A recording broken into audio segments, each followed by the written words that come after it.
Așadar, primul nostru speaker, cu o ușoară întârziere din partea mea, norocul meu cu ceasul este descărcat și nu o să mă pot uita la ceas astăzi, este Gerd Leonhard, este lead in Futurist and Humanist și autor de cărți. Și este CEO în viața de zi cu zi, este un om care face și o grămadă de lucruri interesante și o să ne vorbească astăzi, este deja conectat, e pregătit deja de mai mult de un sfert de oră și de aici cred că ar trebui să trec eu pe engleză. Nu? Ar trebui de aici înainte. We're going to switch to English and I'm going to welcome Mr. Gerd Leonhard. Good morning. Can you hear us? Yes, hello. Yes, I can hear you. Can you hear me? Yeah, we can hear you loud and clear. Good. And the stage is yours from now on. Okay. All right. Bună dimineața. That's all I can contribute to this original language here. But it's really a great pleasure to be with you today. Thanks very much for having me. First, I want to congratulate the organizers, Flavio and everybody else, for actually pulling this off right now. Of course, it's a difficult time to do any event, and I'm really happy to be part of this, however, remotely. So I'm going to talk to you today about an important topic, and of course, the future, but the topic about how humans and machines will interact, what it means for business, what we can expect in the next couple of years, where things are going. Let me start off by saying that as a futurist, I don't predict the future. Right? I observe things around me, and I develop an intuition as to what's coming. In 1999, when I was a musician and a producer, I went into the digital music business. And I said in 2000, I said that music will move to the cloud. And everybody was laughing back then because the cloud didn't really do much, and there was no 5G or 4G even. There was no iPhone, no apps. But what we have now, the music business is basically in the cloud. There is no other music business. So I've kind of looked at how I can foresee things, and this is why I call those kind of ideas foresights. Right? So I'm going to share some foresights with you today, and we're going to have a discussion later. Let me start by this and saying that we are not going back to normal, even if there is a vaccine, even if we can solve the COVID problem. We are not going back to the world before COVID. And there are many reasons for this. For example, digital transformation has gotten a huge push in the last couple of months. All this transformation, now we're working from home and buying e-commerce and everything is changing, right? Normal is kind of a useless word. So I think the idea of saying that we're going to go back to normal with tourism and with flying and with everything we did before is far-fetched. Right? We have to get used to this. There is going to be a series of new normals, new things that we have to get used to, especially in your country and all of Eastern Europe. You know, we've always been looking forward to change and to move forward. And now basically business as usual is ending. And there's many really tough things about this, like my business, for example. You know, I used to fly around maybe 1 million miles a year, doing 100 engagements, and now I'm here with the camera. So my business as usual has stopped as well. We need to think about what the next business is. And this is really important, especially when you're in industry and manufacturing and supply chain logistics. This is not going to be the end of the world. Right? It's going to be the end of how we used to do things. For example, cruise ships. You know, if you're in a cruise ship business, you're in deep trouble. You're not coming back, I don't think. And other businesses have exploded. So I'll explore a little bit more about what that means and where we are going with this. But basically, there's a couple of waves that are heading towards us, and we have to be ready for this. The first wave really is obviously COVID, right? And the recession that is caused by COVID. And we have to accept that it's probably going to be the end of 21, maybe 22 until we can recover and rebound a little bit in Europe. It may be longer than that. It depends on many factors. And then the next wave is climate change. You know, we're going to have to face an emergency just like COVID, but much bigger. You know, so far we had 1 million people died from COVID.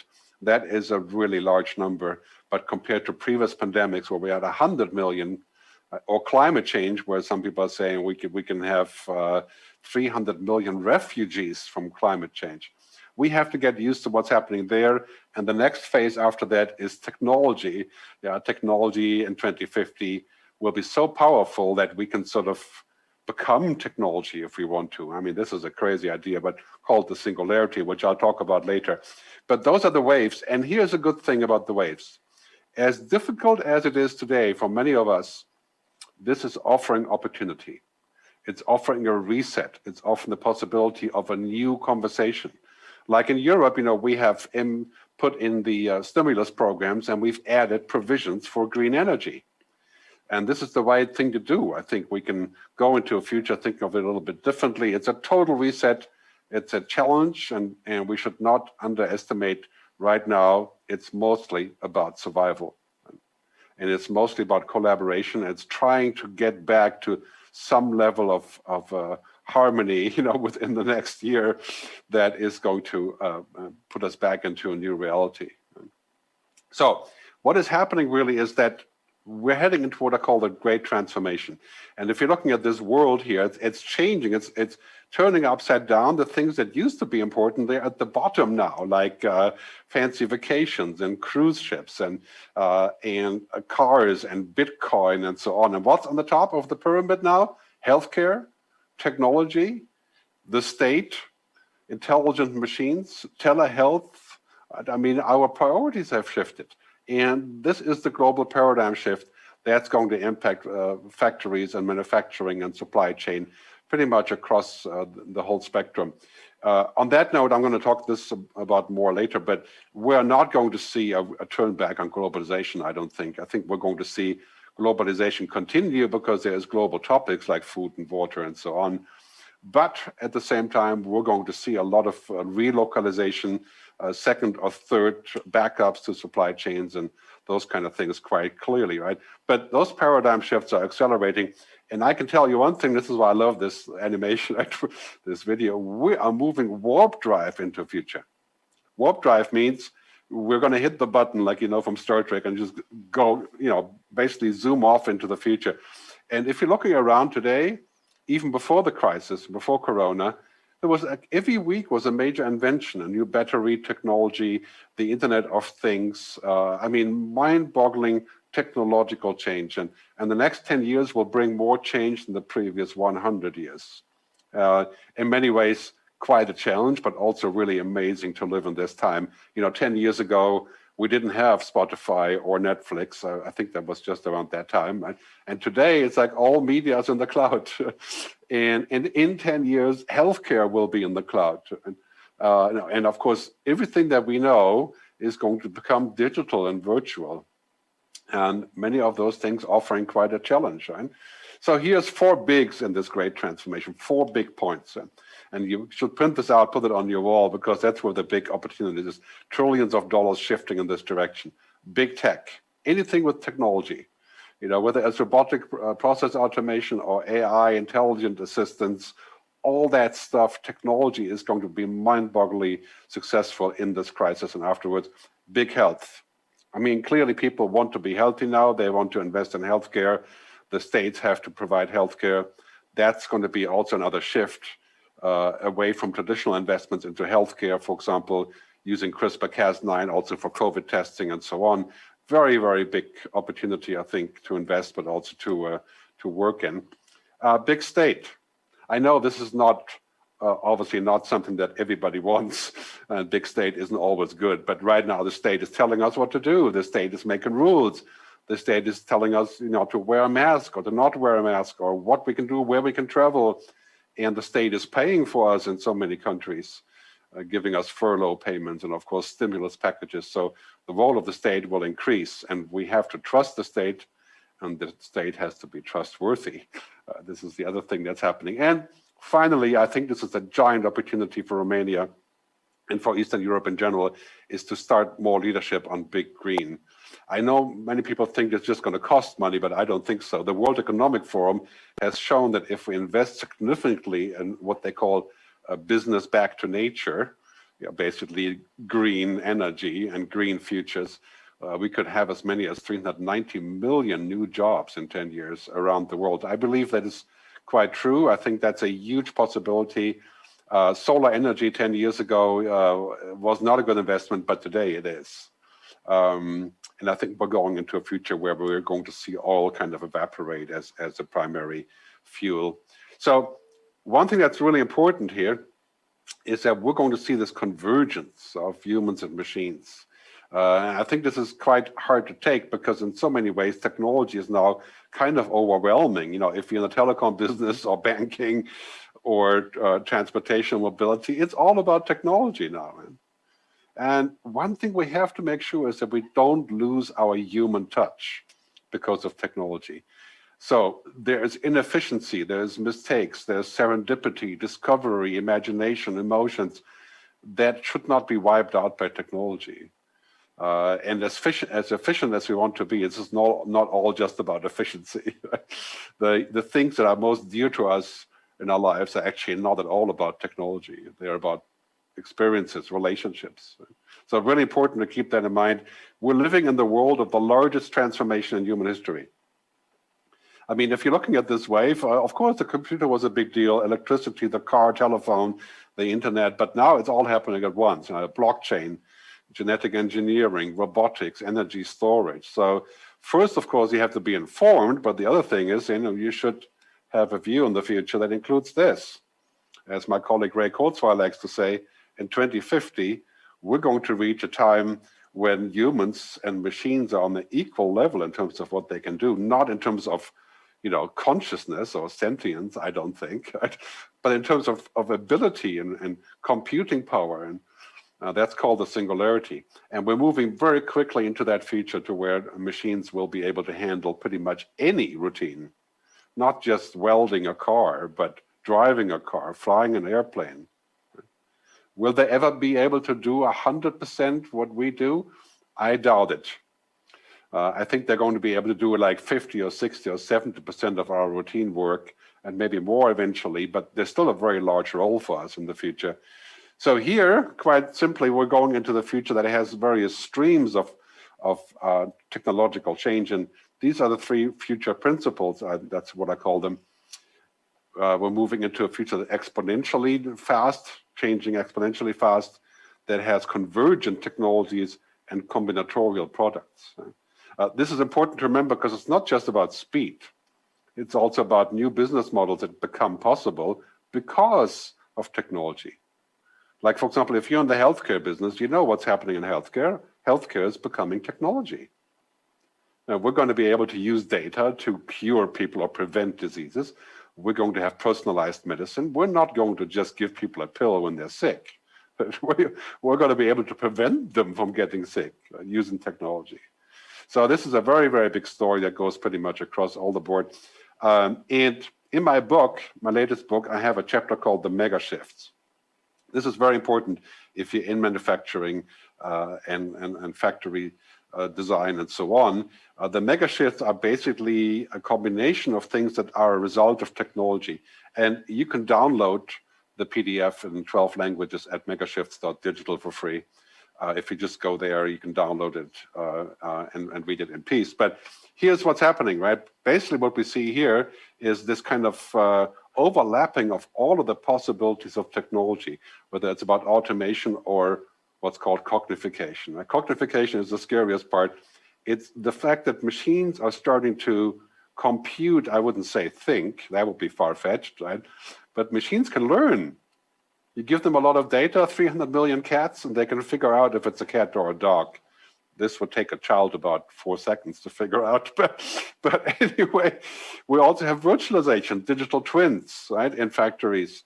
We have all the possibilities of technology to make things virtual, like music, like books, like news, like social media, like obviously conferences. And then we have robots everywhere. I mean, basically robots, the cheapest industrial robot is now $12,000. And we're going to see robots at work pretty much everywhere, whether it's software robots or others. And sometimes I call this not just Industry 4.0, but Industry 5.0, using artificial intelligence. We're moving into a future where this is going to impact not just business, but society and how we live and how we interact and how we communicate, especially automation. It's going to change the way that we work. So here's a couple examples, right? Let's say today, we're not far away from scenes like this. This is a big city, Chicago, mock-up of a pedestrian-only Chicago, which is coming, right? we need to have some foresight. We need to have some imagination. We need to be able to say, well, you know what, I think this is what's going to happen, and that's how we're going to develop our business. So I'll give you a couple more scenes, like this is electric transportation, autonomous vehicles, virtual reality, great show on Netflix called, on Amazon called Upload. The idea of Elon Musk connecting the brain with the internet, brain-computer interfaces, autonomous cars. I mean, of course, you've seen all these things, even the airplanes now that supposedly will fly without kerosene. I mean, that would be a salvation, I think, right now, obviously. And magically, right, after $5 billion, this company has figured out how to bring holograms and 3D augmented realities and virtual reality into your living room. Imagine what this would do for manufacturing. I mean, we could do things here that would take us hundreds of hours otherwise. And of course, you've seen all the digital twins and all these kind of things. But basically, this is something we have to stay on top of. And I always tell my clients, if we should spend 5 hours a week on what is not already here. It's funny, you know, the German Chancellor Helmut Schroeder said about 20 years ago, he said, if you have visions, you have to go see a doctor. And I would turn this around and I would say, if you don't have visions, you have to go see a doctor. We need to understand what's coming. We need to have foresight. We need to have what I call a future mindset. You know, picture yourself in the middle of this magic circle, right? So you have the past, you have the present, you have the future coming together to create a new outlook on where we're going to go. And this is what everybody that's good at this, this is what's driving them, like Jeff Bezos or Tim Cook or people that are running large companies where they need to have both the focus on today and the focus on tomorrow. So let me talk about the future of technology. Basically what's happening here is really quite simple. In the last 6 months, we've seen dramatic changes to everything in our lives. We work at home, we learn at home, we communicate at home, we have entertainment at home, right? It's basically remote and virtual everything. I think Satya Nadella from Microsoft said, we have had more digital transformation in the past 6 months than in the past 6 years. And this is because of the crisis. And that narrative is going to stay. Are we going to stay working at home forever? No. You know, it's going to be a hybrid model. We are going to continue to fly when we can, but we are never going back to the same mindset that work is in the office. It's going to change, and this is what's already happening. We have to take advantage of it. So in this world, there's 10 game changers, and you're probably quite familiar with them, so I won't go through all of them. And you can Google, of course, the game changers and my name, Gerd. So these 10 are going to impact everything that we're doing in production and industry. Right? And of course, first of all, it's data and the cloud, the Internet of Everything, natural language processing, quantum computing, what's called AI. So it's enough to make your head spin, but suffice to say that all of these things are happening now at the same time. Right? They are all actually being boosted by new innovation, by new science. If you're looking at 3D printing, that's been around for 30 years. But finally now we are getting companies who are saying, you know what, we can print a house. We don't need to use concrete. We can print spare parts for engines. And we can print shoes on demand. Intelligent assistance means that we're going to have machines that do kind of our calculating, not thinking, but you know, our logic for us, our routines. And that's going to be a mind-boggling future. We just have to make sure that we stay in charge. And I think the key question is when we look at all these trends is to say, well, this is going to be amazing, but let's make sure that we have human benefit, that we always keep this in mind. It's most important. And I like to quote the song, you know, from Bachman-Turner Overdrive, you ain't seen nothing yet. We're thinking the world is crazy now, just give it 10 years, right? All these things like pushing the warp drive into the future. So let me give you 4 bottom lines that I think for your work as far as factory and industry 4.0 and supply chain and so on is concerned. Right. Number 1, data is the new oil. Right? And I've said this for 20 years. And people used to laugh about this, you know, data and oil. It's not always a good comparison, but I think it works for so many things. But it's also the new plutonium. It can be used as a weapon. So make sure when you're using data that you're maintaining privacy, you're maintaining high ethics. Don't become the Facebook of manufacturing, right? Facebook is facing significant trouble on this department. If they don't fix what they do with data, I think their future doesn't look very bright. Artificial intelligence, I would prefer to call it smart machines.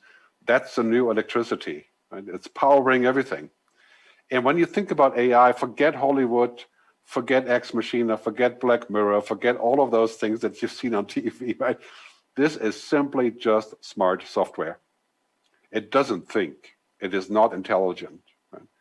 It calculates very quickly, and it can pull the right connections. It can see patterns. Right? It's very, very powerful, but it's not human. Will it ever be human? I don't know. But right now, it's, the next point is even more powerful. The Internet of Things, connected devices, wristwatches. I mean, what the Apple Watch is doing right now to medical. Right? I mean, everybody's going to have these devices that help us maintain our health if we can trust the company that is producing them with our data. I mean, imagine that. That's going to be a very, very big deal for so many things. Also, of course, used for work, right? Virtuality. And I'm not talking about wearing the giant helmet. I'm talking about wearing normal glasses like this or contact lenses. This is the way that we're going to see the world. And I'm very excited about this, but I'm also very scared because I wonder, like, if I wear something like this all day long and I can see like Tom Cruise in Minority Report. You may remember the scene in Minority Report where he goes into the data and he picks out the data like this, right? If we can do that, would it be boring if we take it off? Right? I mean, it's already boring if we don't have the mobile phone, right? So, yeah, that's a very, very clear thing. We're moving into a future where this is the new normal. Right? Everything that was old, energy, city, home, transport, retail, health, we're sticking what I call this jokingly the smart converter. Right? Everything is going in here, coming out the other end. McKinsey says that's roughly $30 trillion worth of transformation. Right? I mean, it's quite clear that's the low-hanging fruit for you guys, making everything smart, not intelligent like humans, but smart. That's the future, connected, cloud, smart, remote, everything. And here's the thing about work. When artificial intelligence, AI, meets human intelligence, HI, it could be an amazing combination, but business as usual is over. We're not going to have to do the work that machines can do. That frees us up for other work. If you work in a call center, I think there's quite a few in Romania, well, it's going to be 90% automated. For all of the low-hanging fruit, the simple stuff, the kind of more or less mindless things that many of us have to do, including call centers or drivers. But it won't be complete automation. It will create also new jobs, and we have to think about what they are and get ready for them. One thing is for certain, as we're going into the world of the game changers, and we are going down this road like this now, and we're still going pretty slowly, whether it's voice recognition or artificial intelligence, and we're trying to navigate the future. But we have to get a lot better at this because we think it's going to take a long time, but the reality is it's like we hit the warp drive button, and all of a sudden, before you know it, we're in hyperdrive, right? We're flying into the future. I guarantee you in 10 years, we're going to sit here and talk, and it'll be like, yeah, of course we can upload our brain. Do we want to upload our brain? We have to be able to drive the future. And this is something I always encourage also for politicians and public officials. Right? We need to elect people that know how to drive. We need a driver's license for the future. Right? Our world's going to change more in the next 10 years than the previous 100 years. That's not an overstatement. If you have kids, you got to think about that one. What kind of skills do you want your kids to have? Right? So in this future, again, there's 4 things that we need to keep in mind. Right? Data, everything is going to be about data. Whoever has data and uses data, and whoever knows how to put them in the cloud, that's Industry 4.0. Industry 5.0 then adds the smart part, which is just kind of, what I call smart everything, so that everything is connected. And finally, the idea of having computers that are powerful enough to actually do this, quantum computing. Right? That's coming, supercomputing. And the bottom line on this is really, artificial intelligence is going to be a big part of this. And great definition here by Demis from DeepMind, who says that computer systems that turn information and data into knowledge, that's what defines AI. So it's systems that can create knowledge. And this should kind of worry us because, we are about knowledge. Right? But here's the path to the future. Computer knowledge is completely different than human knowledge. A 2-year-old child that pets a cat would know from one time seeing a cat that the next cat that comes is a cat. Right? A computer needs 300 million images to find out if it's a cat or a hat or a chair. Right? We still have quite a bit of an edge here. Right? So when we look at the future, all 4 of those things I mentioned earlier, they're using artificial intelligence to drive the process forward.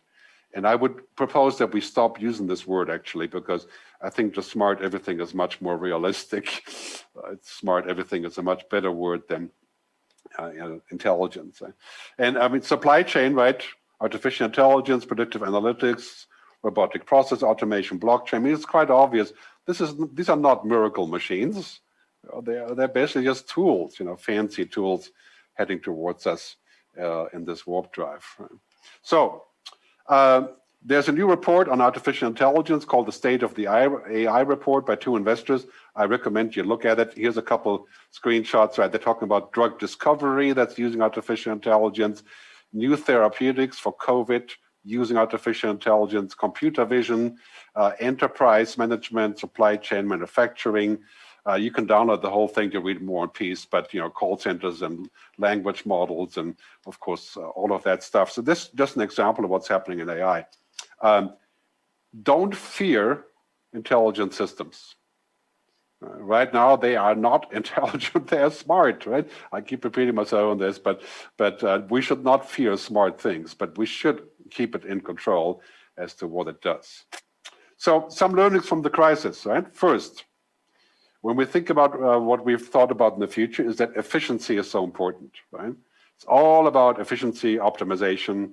Now it turns out it's not.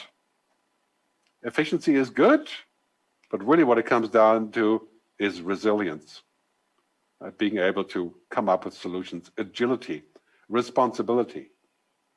It's not all about efficiency. Sometimes when we're really efficient, we're not very resilient. And that's been very true for supply chain. So that's going to be a trend for the next 2, 3, maybe 5 years. It's not going to make a dent in globalization. It's going to be a parallel process, I think. And clearly what we have now is that people are saying, well, maybe we should be better off to have our own supply chain, our own, go back from globalization. Well, I think that's really quite clear. The Economist has a great comment on this. In the next two or 3 years, we're looking at a kind of a global power competition, depending on what happens with the American elections. But it's escalating tensions between America and China. And I tell you, we only have a chance here in Europe. I live in Switzerland, but I am German, if we stick together. If we work together to create what I call the United States of Europe. I know this sounds crazy right now because there's so many issues, right? But are we going to have a chance between China and America if we don't stand together? Globalization is going to slow down a little bit. There's going to be various bumps in the next 2 years, but we're going to need to find global solutions to climate change, water, food, poverty. So that is going to be subject to global collaboration. And clearly, years ago, we talked about the circular economy, things going back and sustainable everything. And now lots of people are saying, well, now we can't afford it because we have to deal with COVID, right? I think the circular economy is the economy. In 10 years, there isn't going to be a single company left that will not have circular sustainable principles. And for example, investing in oil and gas in the next, say, 5 or 6 years is going to be almost a crime. Because people will simply say, well, this isn't working. I mean, we've learned in the COVID crisis that we have to make sacrifices for the larger good. And it's going to be the same thing here, and there's going to be also a new business. So Elon Musk, right? The fabulous Elon Musk has a new product called the Neuralink, which is a brain-computer interface demonstrated here with 3 little piglets, but ultimately designed to communicate with a chip that allows people to control parts of their body with a brain-computer interface and maybe learn how to walk again. Right? And clearly, this is a really bizarre story in so many ways, because yes, it would be great for people who can't walk, but what else can it be used for, or would it be used for? And interestingly enough, he has a comment on the most scary part of this proposition. Another question from Twitter. Will you be able to save and replay memories in the future? Yes, I think in the future you will be able to save and replay memories. I mean, this is obviously sounding increasingly like a... Well, I'll spare you the rest. Suffice to say, it says, yeah, of course we can upload and download. And I think that's taken it a little bit too far. That reminds me a little bit of the Facebook Oculus Rift. It's called the Infinite Office. Right? I mean, imagine you could work like this. You could be like Superman, right? Superwoman. But is that going to be a good thing? And are you going to be monitored with the eyeballs by your employer? I think that's something we have to think about. I call this the problem of too much of a good thing, right? And I've gone through this before, and now especially through those 4 points, when we have those 4 points again, we have to ask how far is too far? Right? And will it be like this? Well, don't fear it, because we're not going to be useless just because machines have learned how to calculate better and to apply their logic. But we do have to set limits. We do have to be able to say, well, it's great that we have this powerful machine, but here's the thing that makes us powerful. It's not at all technology, right? It's purpose, curiosity, foresight, critical thinking. If you have kids, this is what they have to learn. Yes, they should learn technology, but not everybody has to be an engineer. Don't believe for a second that if you're a master of STEM, science, technology, and engineering or math, that your job is safe in the future. It's not. Because machines will do their own work there in 10 years. Clearly, if you're a superstar scientist, yes, you'll always have a good proposition. But really, our ultimate job is to be human. And this is really what it comes down to in developing our future. Right? If you take logic, computers, and sentience, what we are as humans, and sapience, wisdom, right? Then you get our future, humans on top of machines. And we're going to need some protection. Right? That's called regulation. Right? We're going to need a wise way forward by saying we use technology, but we don't become technology. This is our challenge, right? This handshake. On the one hand, we want these things, privacy, security, and on the other hand, we want flow and efficiency, right? So that's very important, especially in Industry 4.0, to balance those two things. Right? So I'm going to skip forward a little bit because I'm running a little bit short on time. So I'm going to publish these later so you can do them. But basically, I think we need to move up the food chain, and we need to think about what Marshall McLuhan said, I think 50 years ago, right? As we're going to this evolution of humanity. We shape our tools and then they shape us. So I think it's fine to have many tools, but we should not let the tools shape us too much so that we end up in a place where we can't be ourselves. The final thoughts. This is the future. There is no future for business as usual. Business as unusual is the future. We have to invent our future. We have to create our future. Nobody else is making our future. The future isn't made in Silicon Valley. It isn't made in China. It's made right here. What you do and what you don't do. Reinventing. We have to pivot and turn around. Right? The next 2 years will be all about this. Make no mistake about this. The first principle is to survive, to adapt, and to change your business model as may be fitted. To hyper-collaborate, to do things that we didn't do before, to build resilience, to support each other. This is the most crucial part, to support each other, because there's going to be constant changes. Right? And generally, I think that the future is better than we think. Think about it this way. If we hadn't had technology and data and from the current crisis, and it could have been much worse, and we have already dealt with it pretty well, and we're going to have to deal with it a lot more in the future. So let me summarize by quoting one of my favorite CEOs, Mark Benioff, the CEO of Salesforce. Right? He said, you need to go to the future ahead of your customers and be ready to greet them when they arrive. This is crucial. You have to lead your customers into the future. When they show up, you can do business with them. So I want to thank you very much for your time and your attention. I have a special present for you today. My book, Technology versus Humanity, it's available in 12 languages. I'm giving away the free ebook today to all of you. It's only for 1 day and only for the first 30. And you can get it at futurewithgerd.com, that's my website, and Bucharest, just /Bucharest. And there's a download way that you can download pretty much for any app, whatever it is, whatever you're using for free. So thanks very much for tuning in. And now I look forward to our questions and our debate. Thank you, Gerd. I think it's all right to have a round of applause. Thank you, thank you. Oh yes, I can actually hear you guys. You're actually there. Yeah, we're actually here. So I was thinking during your presentation, if you would have had a webcam here on stage to see the audience, they were mesmerized. In my 20 years as a journalist, I never seen a presentation so good as yours. So again, round of applause for Gerd. Thank you, thank you. Thank you, I had good practice.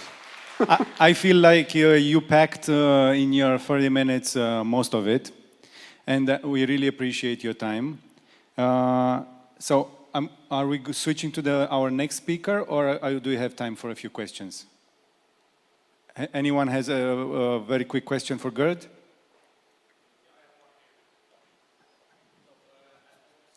Give me a sec.